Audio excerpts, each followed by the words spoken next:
Alright, I thought of a little more dribble to dribble out here. And if you don't like dribble, turn off the video now because this is just dribble. I found my chisels and I found my sharpening stuff, so I'm good.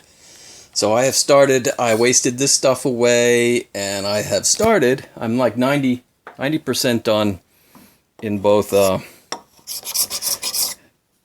isn't my good scraper, but about chiseling this off and then scraping it. Even when you look at this, don't look at this right here.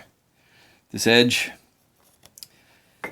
that's about 1 millimeter, 2 millimeters that chopped out of there. Now if I was doing a YouTube video about this, I would go ahead and take this down farther and fix that. But since it's only us, I'm going to go ahead and say epoxy is going to do its job. But it's almost all flat. I have designated this the top, and I've been fitting this.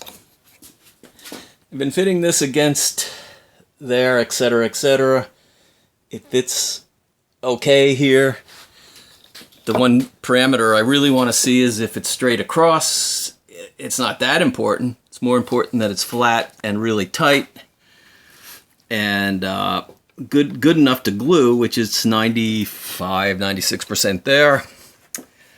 This, I've cleared out the rest of the wedge. So this is fitting okay. Again, still good to go with the concept. Here's the next piece, which I didn't almost do anything to. And because these things were really flat to begin with, it's going to need very little work. He said, smirking, very little work. You never say that in front of the wood. It should take very little work to make this fit with that. And again, this is oversized to the point, well, there's one more operation. I put a line under here. I got to cut this again and face this off so that this piece will go on here.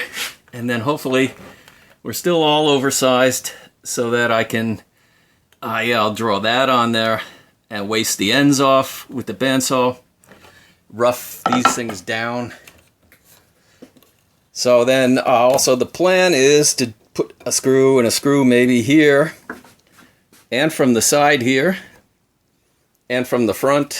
Put this on with a screw and a screw the opposite of that. And from the front, this is the face part of the leg, unfortunately, which I really hate to put a screw in here because despite my best efforts of covering it and sanding and finishing, you'll be able to see it. It's a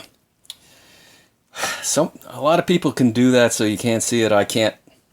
And then it's going to just leave me with this to do, which this is going to be a lot easier, he said, smirking again, because you know, this is out here. It's on the bench. I can use my planes. I have uncovered my planes a long time ago, even though they got a little rusty in the move. It's not on the bottom.